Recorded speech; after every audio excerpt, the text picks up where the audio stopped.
만나는 사람마다 또 하는 일들마다 위에 있는 그 자리가 하나님께 신령과 진정을 다하는 예배 자리가 되었으면 좋겠습니다. 한번 따라합시다. 예배가 인생의 승부처입니다. 저는 예배가 인생의 승부처입니다 하는 그런 제목으로 하나님 말씀을 함께 나눠보겠습니다. 하나님 예배하러 나온 사람들 우리 아멘 해봅시다. 아멘. 그렇죠. 바쁜 일상 속에서 여러분도 신학기 시작되어서 얼마나 고단하고 또 피곤할 수 있는데 하나님을 예배하는 자리가 사무되지 않으면 이렇게 나올 수가 없는 것이죠. 가끔 여러분들 하나님이 나를 사랑하시는지 잘 모르겠어요 하는 사람이 있는데요. 걱정하지 말아요. 왜냐하면 하나님이 불러주시지 않으면 예배의 자리로 나올 수가 없는 겁니다. 사람이 자기의 유익과 또 이익을 위해서 그렇게 예배 자리에 나올 수 있는 것이 아니에요. 하나님 불러주시니까 이 예배의 자리가 소원이 되고 이렇게 수고롭지만 이렇게 기쁜 마음으로 감사한 마음으로 나올 수 있게 되는 것이죠. 저는 우리 교회에서 하는 사역들이 많이 있겠지만 예배도 있고 또 교제도 있고 봉사도 있고 양육도 있고 선교도 있고 여러 가지 있겠지만 그 중에서 사실 우리가 이 교회가 왜 존재하느냐, 우리에게 무엇이 가장 중요한 일이냐를 이렇게 질문한다면 우린 주저없이 예배라고 대답해야 한다고 생각을 합니다. 왜냐하면 예배는 우리 개인들과 또 우리 공동체가 있는 이유이고요. 또 우리가 할 수 있는 가장 소중하고 또 의미 있는 일이 바로 하나님을 예배하는 일이기 때문에 그렇다는 겁니다. 그래서 오늘은 저와 여러분들 대체 예배가 뭐냐, 또 우리는 이 예배를 어떻게 드려야 하는 것인가 하는 것을 다시 한번 생각해 보면서 예배자의 모습을 우리 회복하는 그런 우리가 되었으면 좋겠습니다. 자, 첫 번째, 예배란 과연 무엇일까요? 여러분, 예배는 돌려드리는 것이라고 말합니다. 돌려드린다는 것은 원래 임자가 있는데 그 임자에게 속한 것을 돌려드린다는 이야기겠죠. 다름 아니라 우리는 하나님을 예배하는데 하나님의 소유이고 하나님께 속해 있는 어떤 것들을 온당한 것들을 돌려드린다는 이야기입니다. 이때 무엇을 우리가 돌려드리느냐? 우리 속에 있는 가장 소중한 것, 감사와 영광을 하나님께 돌려드린다는 얘기죠. 요한계시록 5장 12절 말씀을 보면은요, 죽임을 당하신 어린 양이 능력과 부와 지혜와 힘과 존귀와 영광과 찬송을 받으시기에 합당하도다 하는 말씀이 있어요. 따라합시다. 합당하도다. 근데 합당하다는 말은 뭐냐면 당연하다는 거예요. 마땅하다는 것이죠. 하나님은 우리에게 있어서 가장 좋은 것들, 능력과 부와 지혜와 힘과 존귀와 영광과 찬송을 받으실 당연한 자격이 있으신 분이시고 또 우리는 그 귀한 것들을 하나님께 돌려드리기에 당연한 사람들이다 하는 것을 말하는 거예요. 그러므로 출처를 분명히 하는 일이 되겠습니다. 우리가 이렇게 페이퍼를 쓰더라도 사실은 참 동서양이 너무 다르죠. 동양에서 최고의 배움은 뭐냐면 스승님의 이 카피캣이 되는 거예요. 선생님이 했던 모든 말들을 내가 달달달 외워서 내가 하는 말처럼 뱉어낼 수 있을 때 최고가 제자가 되는 거죠. 근데 사실 서양에서는 이 배움의 접근이 좀 달라요. 그죠? 스승이 아니라 그 누구라도 내 속에 어떤 그 오리지널리티가 없는 이야기들은 반드시 크레딧을 달아야지 우리가 클래스리스에 안 걸리게 되어 있어서 그래서 뭐냐면 하나님께 속하고 우리가 하나님께 온당히 드려야 할 바들을 돌려드리는 그 일이 바로 예배다. 이 얘기는 말이 좀 어려운데 우리 간추려서 이렇게 정리를 해보면요, 바로 하나님이 되는 시간, 그리고 하나님이 그냥 하나님이 아니라 나의 하나님이 되시는 시간을 우리는 예배라고 말하는 겁니다. 아니, 하나님이 나의 하나님이 아닌 사람도 있습니까? 할 수 있는데 여러분이 있습니다. 얼마든지 가능한 일입니다. 오늘 우리 주일학교 어린이들부터 이렇게 소복에 앉아 있는데 모두가 하나님을 예배하러 이렇게 나온 것은 사실이지만 그렇다고 우리의 모든 순간에 다 하나님께서 나의 하나님이 되시는 것은 아니라는 거예요. 하나님이 나는 하나님 계시는 거 알아요. 믿어요.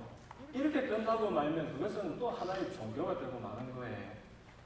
근데 우주를 지으시고 우주 속에 있는 만물을 지으신 그 하나님이 나의 하나님이 될 때 여러분 그것은 전혀 다른 이야기가 되는 겁니다. 하나님이 그 놀랍고 위대한 하나님이 나의 하나님이 될 때 여러분 우리의 살아가는 모든 사연들과 여러분이 이렇게 처해 있는 그 어떤 그 자리 이야기들이 송두리 이제 달라지는 거예요.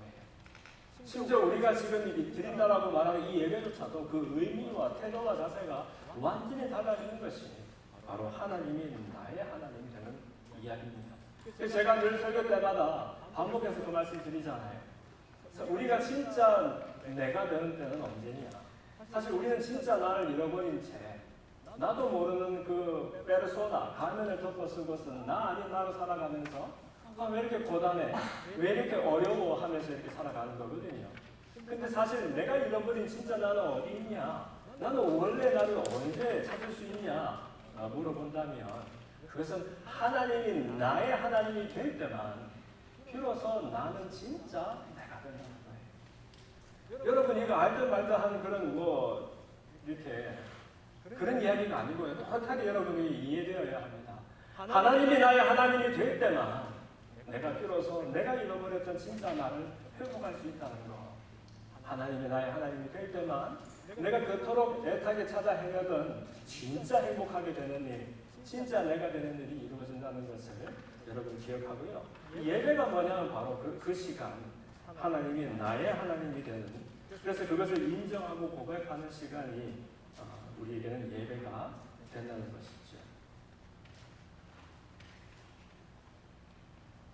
그래서 여러분, 그러면 목사님, 우리 맨날 하나님께 뭘 드려야 되니까 사실 우리의 관심사는 받는 데 있거든요. 여러분, 그렇죠?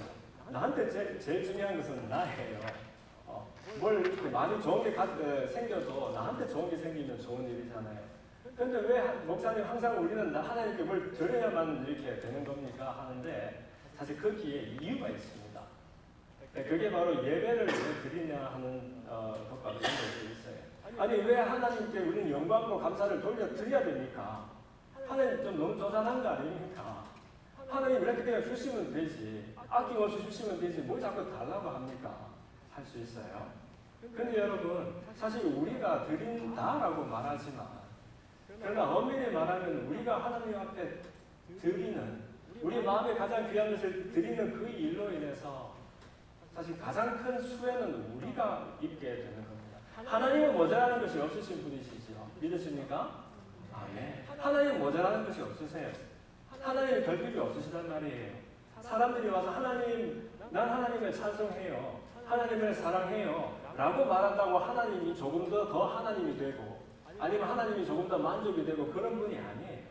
하나님은 크시되 충분히 크신 분이고 하나님은 영원 전부터 영원 후까지 계신 분이니까 모자라는 것이 없는 분이란 말이에요. 그런데 그런 분에게 우리가 꼭 예배를 드려야 되고 감사를 드려야 되고 영광을 드려야 되고 이건 하나님 필요해서 그렇게 하라는 게 아니에요. 여러분. 우리는 오해하면 안 돼요. 하나님의 바람은 사람이 하나님을 예배한 데 있습니다. 그러나 그것은 하나님을 위한 것이 아니고 사람이 하나님을 예배할 때에 우리가 하나님께 감사와 찬송을 올려 드릴 때에 비로소 진정한 내가 되고 또 하나님이 지으신 원래 사람, 참 사람을 회복할 수 있기 때문에 사실은 예배 드리는 저와 여러분을 위해서 예배의 자리를 초대하시는 것이고 저와 여러분이 참 사람이 되도록 내가 잃어버렸던 그 원래 사람을 되찾도록 우리에게 예배를 가르치시는 거예요. 그러므로 이 하나님을 예배하는 일은 하나님께 필요한 것이 아니라 사람에게 가장 귀한 일이기 때문에 사람이 할 수 있는 제일로 중요하고 의미 있는 일이기 때문에 하나님이 사람을 하나님이 예배하도록 그렇게 지으신다는 것이지요. 여러분 그 복음이라는 말 우리 많이 합니다. 그렇죠? 교회 가니까 뭘 자꾸 볶아요. 응? 막 이렇게 많이 뭐 밥도 먹고 막 복음 한단 말이에요. 교회 처음 가면 사람들이 복음이 뭘까? 복음은 뭐 어려운 말이 아니라 사실 굿뉴스 아니에요? 가스포, 이 기쁜 좋은 소식이라는 얘기예요. 근데 사실은 이 복음이라는 단어는 원래 교회 단어가 아닙니다. 교회 말이 아니고 제국의 언어입니다. 무슨 제국이요? 로마 제국 같은, 미국 제국 같은 이런 제국의 언어예요. 지금도 그 그리스 수도 아테네를 가면요, 아테네 다운타운에 제일 그 번화한 곳에 그 지하철역이 유앙겔리온이라는 역이 있어요. 유앙겔리온이 뭐냐면 이게 복음이에요. 거기에 무슨 예수님이 다녀가셨나? 그게 아니라 복음이라는 것은 이 제국에게 좋은 일이 있었을 때 복음이에요. 황제가 등남 아들을 낳았어요. 이거면 제국의 복음이 되는 것이죠. 먼 나라와 전쟁을 치렀는데 큰 승리를 거두었어요. 복음이 되는 거예요. 그래서 그 유앙겔리온까지 42.19km를 뛰어와가지고 승전보를 정하고 죽은 사람 있죠? 그게 무슨 전투예요? 마라톤 전투. 그게 복음이란 말이에요. 어렵고 치열한 싸움에서 승리를 해버린 거예요. 제국에 큰 전사가 난 거죠. 그래서 좋은 일이다 복음이라고 말합니다. 그런데 왜 제국 언어를 교회에서 빌려서 이렇게 쓰고 있는 것일까요? 그렇죠. 사실 교회의 시작, 예배의 시작을 들여다보면 복음 비슷한 것이 하나도 없어요. 사실은 예수 믿는 그 일 때문에 무참하게 핍박을 당해야 했었고 고난 가운데 던져섰던 그 교회들이 어떻게 예수님을 복음이라고 말할 수가 있겠느냐는 것이죠. 그런데 그 사람들은 당당하게 제국의 언어였던 복음이라는 단어를 차용해 옵니다. 그리고 내가 예수님을 믿고 내가 예수의 제자로 사는 이것이 나에게는 마라톤에서 이겼던 그 승전보다 더 놀라운 승리의 이야기다.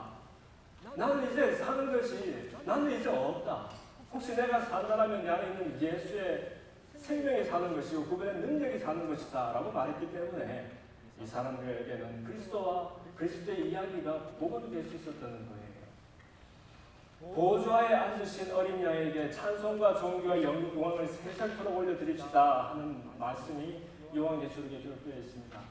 보좌라는 단어도 제국 언어입니다. 트로나스. 이 트론이라는 게 뭐예요? 왕좌, 보좌를 말하잖아요. 권세가 그 위에 앉고 힘인 사람이 앉아서 이 사람에게, 이 제국에게 좋은 일을 막 이렇게 이루어내면서 복음을 말하는 게 그것이 이제 그 복음과 보좌의 그림이에요.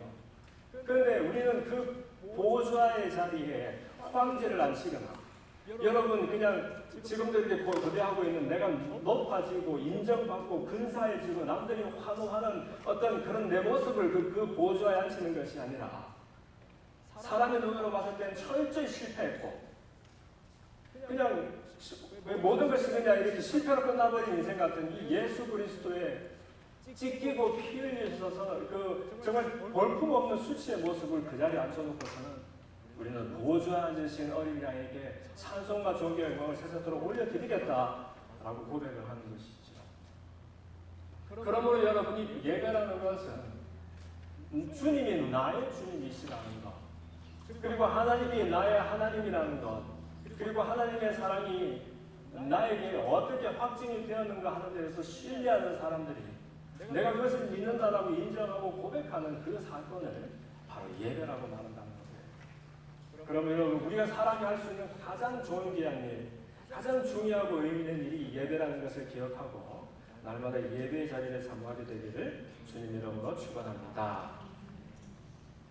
그러면 여러분, 이게 이제 리모델 중이니까 모니터가 없어서 제가 자꾸 이렇게 되는데요. 네. 빨리 리모델 끝나가지고 더 좋은 자리로 돌아갔으면 좋겠습니다. 예배가 이렇게 중요하다면 그러면 우리는 예배를 어떻게 드려야 되느냐 이렇게 질문이 자연스럽게 생기게 됩니다.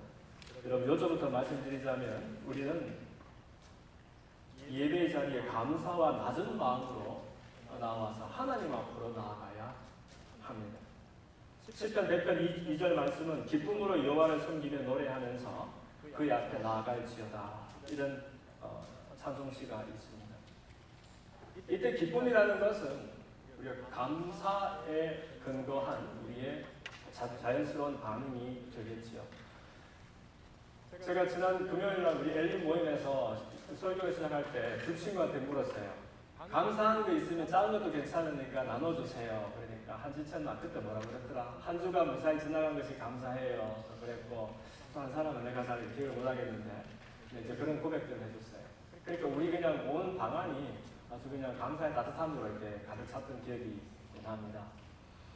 여러분, 우리는 나한테 아직 없는 것, 또 나를 곤란하고 어렵게 하는 일들이 많아서 그것으로 또 불평도 되고 원망도 되고 또 마음이 섭섭한 것이 많이 있습니다만, 사실 우리가 모든 것을 당연하게 여길 때 그 감사가 어려운 일이 되는 것 같아요.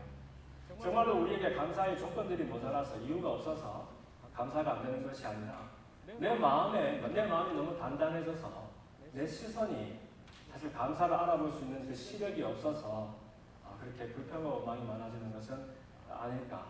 사실 조금만 더 새로운 눈을 떠서 주위를 돌아보면 내가 지금 가지고 있거나 경험하고 있는 일들 중에서 하나님이 기적적으로 베풀어 주시지 아니한 그런 일들이 없고요.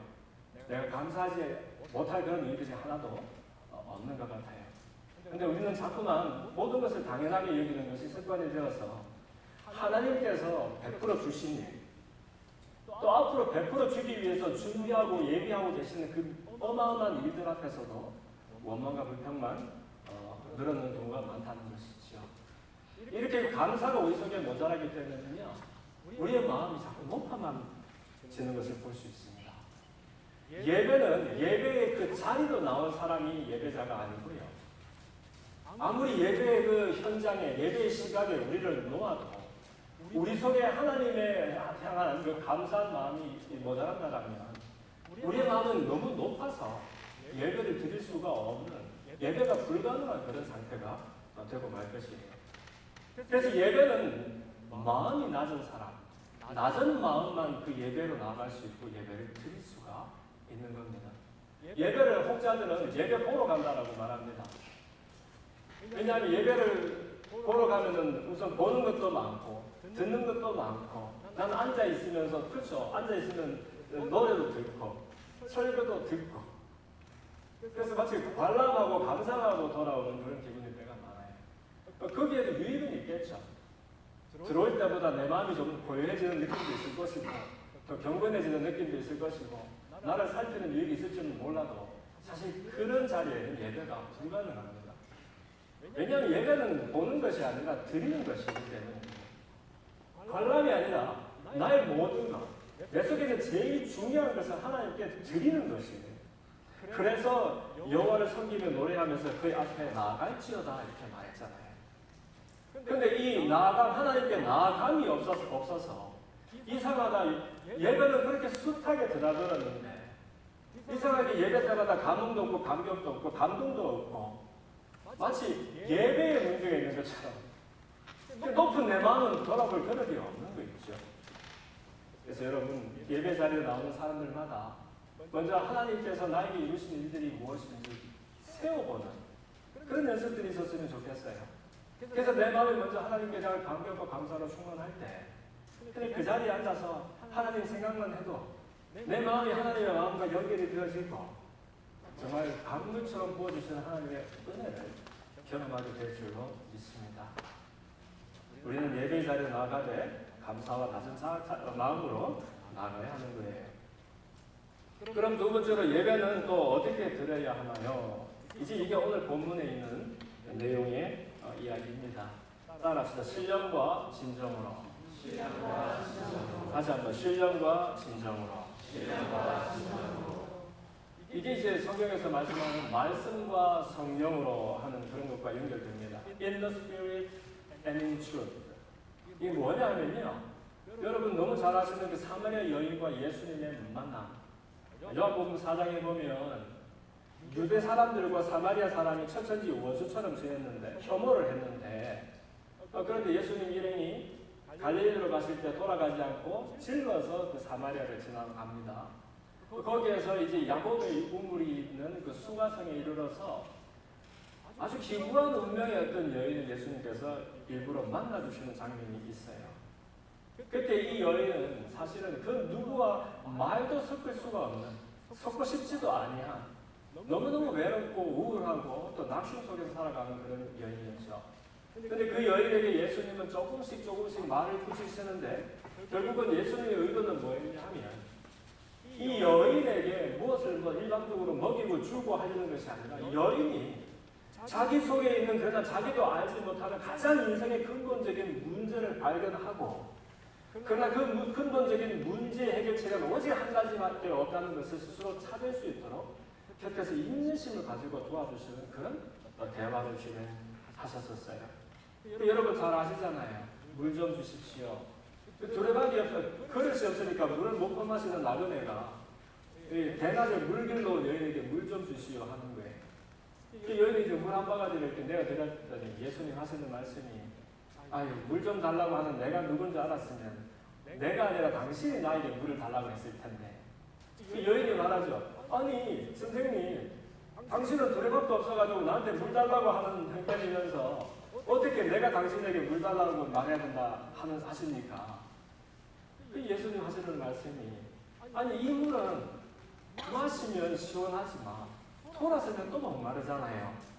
근데 사실은 내가 주는 물을 마시면 아무리 시간이 지나도 목마르지 않고 그냥 내 속에 마치 샘이 하나 들어있는 것처럼 왈칵왈칵 샘솟는 샘물이 된다고요. 이렇게 말을 해주는 것이죠. 여인은 이분이 틀림없이 선지자급을 내는 것 같고 내 기구한 운명을 이야기를 아는 분인 것 같다. 그래서 이제 말을 진행해 가는데 예수님이 그냥 깜빡이도 안 켜고 훅 들어오시는 거예요. 남편 데려와라. 얼마나 여인이 당황이 되었겠습니까? 남편이 없습니다. 당신 말이 옳다. 5번을 결혼을 했지만 지금 있는 남자도 진짜 남편이 아니니까 당신이 운명이 얼마나 기구한 줄 알겠다. 이 여인이 이제 당황이 되는 거예요. 사람이 자기가 갖고 있는 문제가 아무리 중요해도 남이 그걸 알고 있다 생각하면 많이 무겁잖아요. 그 대목에서 선생님 보니까 선지자이신 것 같습니다. 사실 나도 하나님 예배하는 사람입니다. 이런 얘기를 이제 꺼집어내는 거예요. 무슨 말이냐면 유대 사람들이 사마리아 사람들을 업신여기거든요. 혼혈이라고. 그래서 사마리아 사람들은 사실 동족인데도 불구하고 예루살렘에 와서 제사도 못 드리게 한다고요. 그래서 할 수 없이 사마리아 사람들은 세겜에 있는 그 근신산에서 제단을 지어놓고서 따로 예배를 드리는 때였어요. 그래서 이 유대 남자가 사마리아 여자인 나를 업신여길까 싶어서 이 유대 사람들은 예루살렘에서 예배 드린다 하지만 우리는 사실 근신산에서 여기 나름대로 예배를 드리고 있습니다. 나도 알고 보니 하나님 섬기는 사람입니다. 이런 얘기를 하는 거 있죠. 그 대목에서 예수님이 그걸 딱 잡으시는 거예요. 그래 맞다. 당신도 하나님 찾는 사람 맞고 당신도 하나님을 예배하려고 애쓴 사람이면 맞다. 그러나 하나님을 어디서 예배드리느냐 어떻게 예배드리느냐 하는 것보다 더 중요한 것은 당신이 예배하는 사람이 누구냐 하는 것을 아는 데 있다 하는 것을 이야기를 해줍니다. 이 여인이 그랬거든요. 이 산에서 예배를 드려야 됩니까? 저 산에서 예배를 드려야 됩니까? 그러니까 예수님 하시는 말씀이 이 산도 아니다. 예루살렘도 아니다. 나중에는 진정으로 내 아버지께 예배하는 때가 올 것이다 라고 말하는 거예요. 아니 이 여인은 하나님을 예배하는 사람 아닙니까? 맞잖아요. 근데 예수님 마치 하나님 예배 안 하는 사람인 것처럼 말씀을 하시는 거예요. 그게 뭐냐? 바로 하나님을 예배한다고 말한다고 해서 모든 사람들이 그 하나님이 나의 하나님이 되고 예배 자리로 나온다고 해서 모든 사람들이 그 마음속에 하나님께 존귀와 영광을 돌려드리는 하나님 앞으로 나아가는 그런 예배가 되는 것은 아니라는 이야기입니다. 그럼 뭐 어떻게 해야 되냐면 우리는 먹되 예수님을 먹어야 되는 거예요. 목마르지 않기 위해서 그냥 물을 몇 바가지씩 퍼서 마실 것이 아니라 예수님을 마셔야 된다니까요. 배고프다 해서 이떡 저떡 그냥 막 삼킬 것이 아니라 생명의 떡이신 예수님을 먹어야 한다니까요. 그래서 예수님은 스스로를 생명의 떡이다. 나는 생명의 물이다라고 말씀하시잖아요. 그래서 예수님에 관한 허다한 것들, 예수님에 연결되어 있는 어떤 많은 좋은 것들을 여러분 그걸 가지고서 막 우리가 막 신앙생활한다, 종교생활한다, 예배드린다 이렇게 요란을 떨 것이 아니라 예수님을 내가 만나고 그분을 먹고 그분을 마시는 일이 진정한 예배가 된다는 것을 말합니다. 그러니까 이삭으로도 말고 예루살렘으로도 말고 너희가 아버지께 예배할 때가 온다라고 주님 말씀해주고 계시잖아요. 그러므로 여러분, 오늘 제목처럼 예배가 우리 인생의 승부처가 되어야 합니다. 승부처라는 것은 승부가 결정되는 그 장소를 승부처라고 합니다. 죽든지 살든지, 성공하든지 실패하든지. 여러분의 승부처는 어디 있습니까? 중요한 고비들이 여러분 많이 있죠. 이제 하이스쿨을 졸업을 하고 대학을 진학한다. 얼마나 중요한 승부처입니까? 대학 들어가면 끝날 줄 알았는데 세상에 그게 아니었어요. 대학을 마치고 나니까 또 다른 진학을 하느냐, 또 진로를 개척하느냐, 더 큰 문제가. 참 희한하게 인생은 고비를 넘을 때마다 더 큰 고비들이 다가오는 거 있죠. 그래서 그 승부처들이 우리를 끊임없이 기다리고 있다는 거예요. 그런데 여러분, 진짜 승부처는 어디냐 하면 내가 하나님이 나의 하나님이 되는 그 자리, 내 삶 속에서 하나님이 나의 하나님으로 인정되고 고백되는 그 자리, 그 예배가 승리의 예배가 될 때 여러분의 생애는 진정 성공하고 승리하는 그런 인생이 될 수 있다는 겁니다. 그러니까 혹자들은 예배에 목숨을 걸어라. 목숨 건다는 것은 얼마나 중하면 목숨까지 걸겠습니까? 그런데 다른 데 걸지 말고 예배에 목숨을 걸어라, 이런 말들을 하는 것이죠. 예수님 이 땅에 오실 때 우리를 귀찮게 하시려고 오신 분은 아니에요. 예수님, 그분이 안 오셨으면 괜찮았을 텐데. 괜히 와가지고 말이야, 교회도 다녀야 되고, 기도도 해야 되고, 말씀도 읽어야 되고, 힘들어서 살겠네, 이럴 수 있잖아요. 근데 예수님은 이 땅에 오실 때 우리를 귀찮게 하려고 오신 분이 아니라 사실은 우리에게 생명을 주기 위해서 오셨고, 그 생명이 더 풍성이 되게 하기 위해서 오셨어요. 요한복음 3장 16절 말씀은 하나님이 세상을 이처럼 사랑하사 독생자를 주셨으니 이는 저를 믿는 자마다 멸망하지 않고 영생을 얻게 하려 합니다. 생명을 주시겠다는 거예요. 또 요한복음 10장 10절 말씀은 뭐랍니까? 도둑은 올 때 도둑질하고 죽이고 멸망시키려고 왔지만 나는, 예수님을 말합니다, 인자는 내 양으로 생명을 얻되 더 풍성히 얻게 하려고 왔다라고 말씀하셨어요. 그 뭐냐면 이 예수님의 유일무이한 소원은 저와 여러분이 참 사람, 원래의 나를 찾고 회복하는 데 있고요. 여러분들이 그렇게 애타게 한번 행복해 보려고 그렇게 애를 쓰고 용을 쓰는데 진짜 우리가 그렇게 간절히 구했던 진정 행복하게 되는 그 길을 발견하고 그 길을 걷게 되기를 소원하고 계시다는 거예요. 그러면 여러분, 이 예배에 승리하는 것은 우리의 생명이 더 풍성하게 되는 거예요. 정말 좋을 때만 좋은, 사실 좋을 때 좋은 것도 잠시더라고요. 그렇죠? 우린 좋을 때는 좋아서 좋은 줄로 알았어요. 근데 잠시 좋은 것이 있어서 잠시 즐거움이 있는 것이 돌아서면 헛헛하고 맙니다. 어려울 때는 말할 것도 없죠. 더 힘들고 낙심이 되죠. 그러나 어떤 상황과 처지 속에서도 내 안에 계시는 예수님, 그분의 생명으로 인해서 우리가 늘 만족이 되고 행복할 수 있다라면 그것이 진짜 성공하고 또 승리하는 그런 삶이 아니겠어요? 그래서 예배가 바로 그런 인생의 승부처가 되다는 겁니다. 자, 몇 가지 우리가 지켜야 될 승부처의 비결이 있는데요. 첫 번째 한번 읽어주세요. 시작.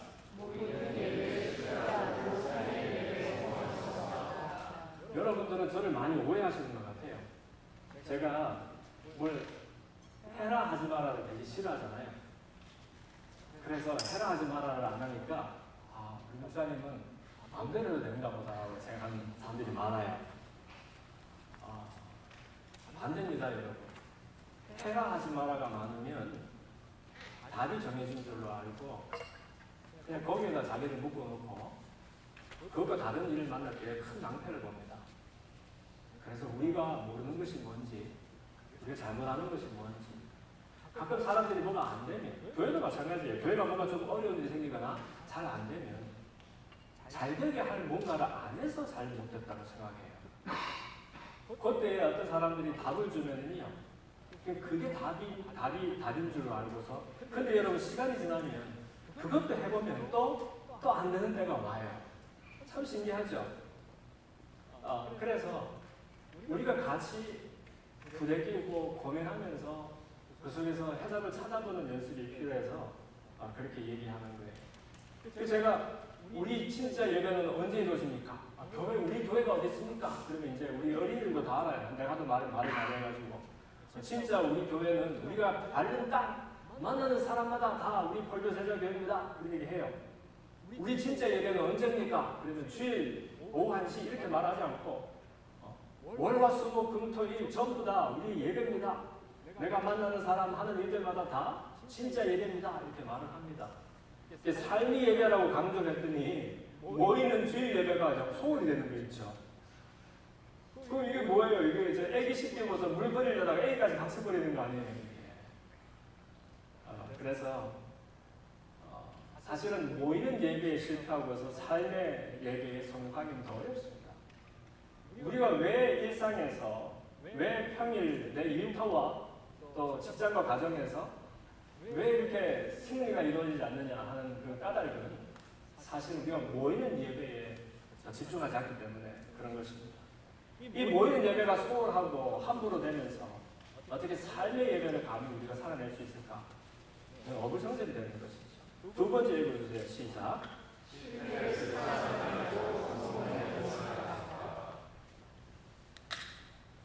예배 한 번의 예배로 인생이 바뀔 수 있습니다. 저는 그런 경험들을 많이 봐왔습니다. 그렇기 때문에 이 예배를 너무너무 귀하고 두렵고 떨리는 마음으로 우리가 대하고 준비해야 합니다. 그것이 없으면 우리는 안 되는 연습들을 너무 많이 해서 그것이 안 되는 습관이 되고 맙니다. 아니, 나도 예배 잘 드리고 싶고 예배 사모하는데 예배 때마다 아무 일도 안 일어났던데요.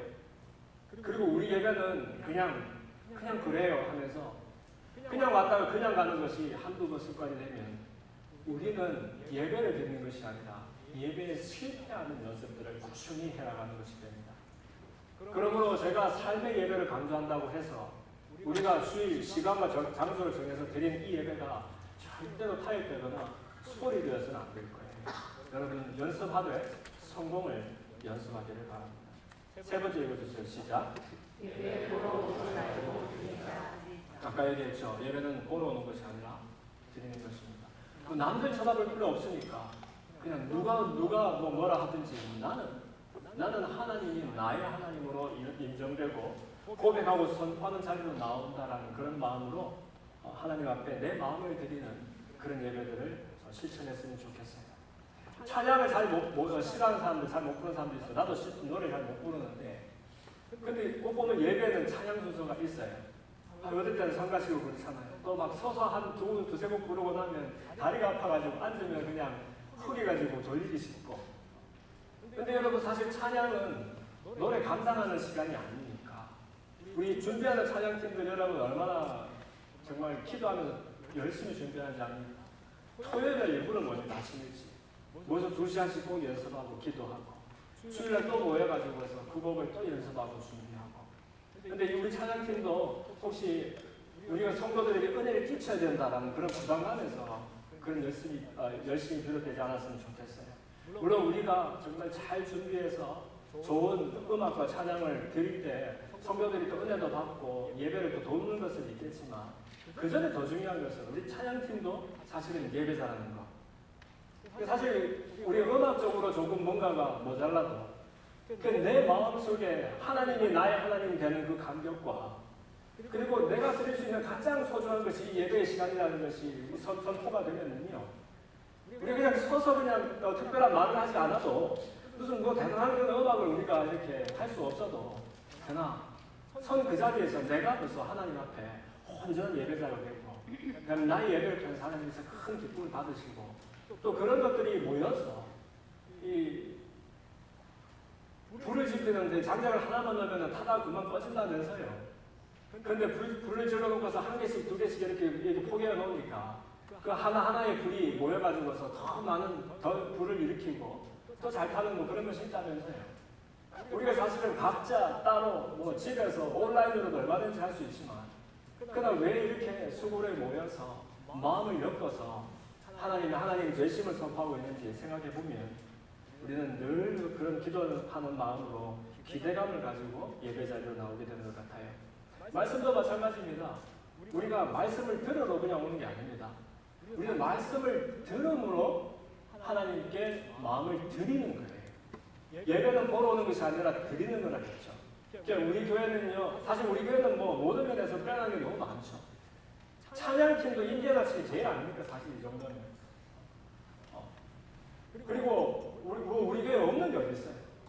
근데 그럼에도 불구하고 여러분, 우리가 그 좋은 것들 다 듣고 감상하러 나온 것이 아니라 찬양을 왜 컨그리게이셔널 싱잉이라고 부르냐면요, 앞에서 찬양을 할 때에 혼자 부르면 쑥스럽고 힘드니까 그 노래에 내가 마음을 담아서 같이 부르는 거예요. 그러면 나는 노래를 안 좋아하고 노래를 싫어하지만 잘 못하지만 그러나 그 노래에 같이 부르면서 내 마음속에 찬양의 능력을 체험하게 되는 놀라운 일이거든요.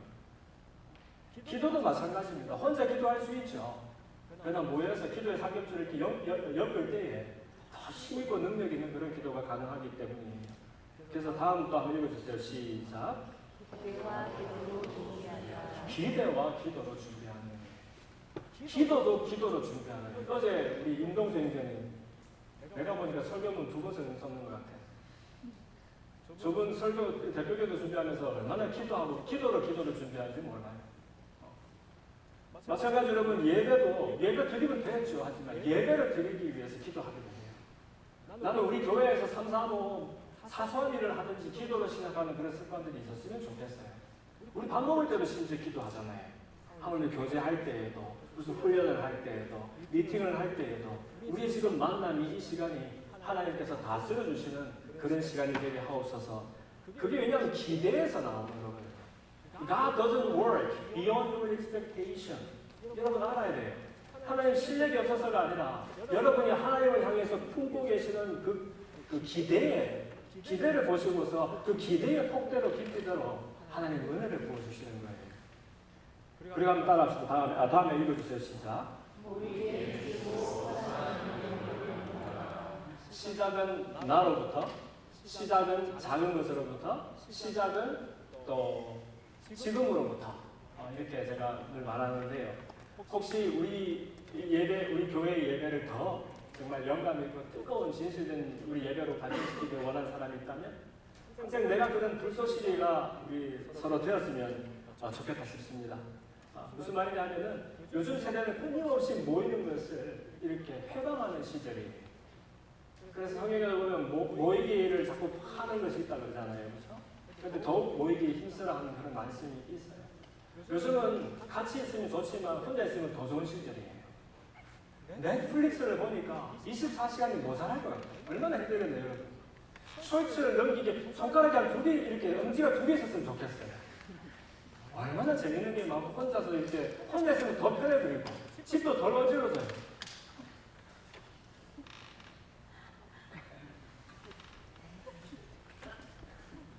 근데 여러분, 그럼에도 불구하고 우리는 모이기 힘써야 되는 그 까닭이 뭐냐 하면 모여서 내가 먼저 예배에 선한 영향력이 되어야 하는 거예요. 내가 모여서 예배를 기도로 준비하고 내가 예배를 중요하게 생각하고 그 예배의 승부를 걸 때 우리 아이들도 사실 예배 중요한 건 사람들이 다 안다고 나는 믿어요. 어떻게 아는지 아세요? 예배 잘 안 드리는 부모들도 자기 애들은 예배자가 되었으면 좋겠대요. 참된 예배자가. 하나님 경외하고 하나님을 정말 나의 하나님으로 생각하고 하나님을 이렇게 진짜 진정으로 예배하는 사람들이 꼭 되었으면 좋겠다고 얼마나 기도하는지 몰라요. 난 자기는 안 하면서. 그러니까 모든 사람들이 다 아는 거예요. 예배가 얼마나 중요한지는. 그렇죠? 그러면 나부터 예배를 예배로 귀하게 다루는 것이 있어야 될 것 같아요.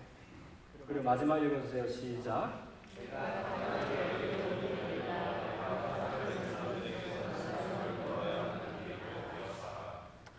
저는 사실 여하한 일이 우리 교회에서도 이렇게 속상하거나 이렇게 원망이 되지는 않아요.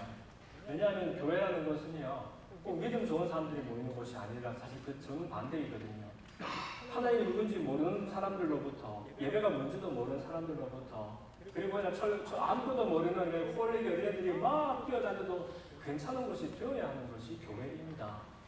그래서 사실 뭐가 잘 안 되는 거 있으면 사실 제가 J 퍼슨이에요. J 퍼슨. J 플러스는 뭐 계획 이런 게 중요한 게 아니라 원래 J의 의미는 뭐냐면 젖징입니다. 젖징. 제가 제일 잘하는 게 크리틱입니다. 좋게 말하면 크리틱이지만 나쁘게 말하면 크리티사이징. 제가 얼마나 안 되는 걸 잘 집어내고 비판하고 비난하는 사람인지 모릅니다. 여러분 그거 아니면 기절 초풍할 겁니다. 근데 그럼에도 불구하고 교회가 어떤 것인지를 알기 때문에 뭐 잘 안 되는 것이 아무리 많고 완전히 이게 교회라 싶을 정도로 완전히 메스가 되어도 저는 괜찮아요. 그러나 한 가지 소홀히 됐을 때 너무너무 제가 속상하고 소홀히 됐을 때 너무너무 마음이 무너지는 것이 있다면 예배에 대한 이야기입니다. 우리가 지금 드리고 있는 이 예배가 다른 지구촌 많은 곳에서 그렇게 드리고 싶어도 드릴 수가 없는 그 놀라운 가치의 일들이라는 것을 우리는 모르고 살아갈 때가 너무나 많아요. 저는 이제 설교지를 20년 넘게 설교지에 있었으니까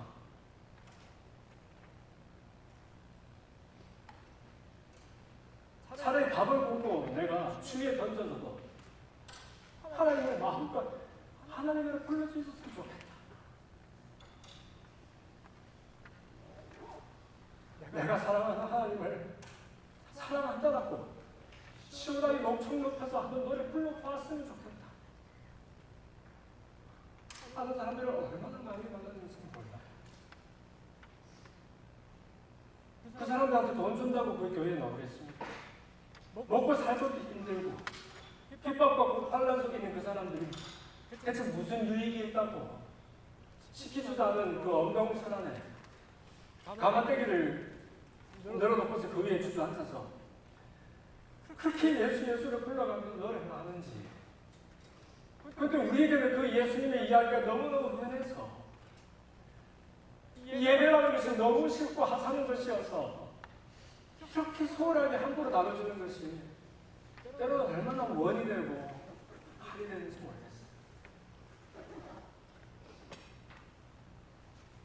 성경에서 하나님은 만물이 여김을 받지 않는다라는 말씀이 있습니다. 하나님을 함부로 생각하는 사람, 왜냐하면 예배를 함부로 생각하는 사람은 우리가 예배 드리는 하나님을 함부로 생각하는 사람입니다. 그 하나님이 나의 하나님이라는 것을 만약 조금이라도 안다면 우리는 지금처럼 우리 예배를 이렇게 드릴 수가 없습니다, 여러분. 하나님을 예배하지 않는 것을 꾸준히 연습해 가는 것 같은 이 세대 가운데 우리가 그 풍조를 따라서 그렇게 할 수는 없는 일인 것입니다. 이 많은 사람들이 바보이기 때문에 지금도 환난과 고난 가운데서 이 예배 자리를 그렇게 찾아 헤매면서 고생하는 것이 아닙니다, 여러분. 이 사람들은 마시도 돌아서는 또 목마른 생애 가운데 아무리 많은 것으로 배를 채워도 또 돌아서는 허기신 이 세대 가운데 그 예수님 외에는 나를 영원히 목마를 수 없는 생수가 되시고 다시는 배고프지 않는 생명의 떡이 되신다는 그 경험이 너무 분명했기 때문에 부인할 수가 없어서 그 예배 자리에 나오는 것입니다. 우리는 크리스찬이라고 당당하게 말할 수 있습니다. 종교란에 여러분 뭐라 그랬어요? 크리스찬. 교회 다닌다, 어느 교회 다닌다 자랑스럽게 말할 수 있습니다. 이 사람들에게는 예수 믿는다는 그 사실 자체가 불이익입니다. 자동적으로. 예수 믿는 것 때문에 일반 친척으로부터 끊겨지고 사회로부터 매장당하고 교회 다닌다는 것이 우리처럼 이익이 아니에요. 약속된 불이익입니다. 그런데 이 사람들은 바보라서 이 예배를 이렇게 목숨 걸며 살아가는 것일까요? 그래서 여러분, 저는 우리가 다시 한번 이 예배를 귀하게 여기고 예배 감격을 회복하면서 예배 인생의 승부를 거는 그런 우리가 되었으면 좋겠습니다. 주부에도 우리 한면에다가 이 캠페인 포스터를 올렸지만은요, 여러분 이 그림을 한번 봐주세요. 다 넘겨주세요.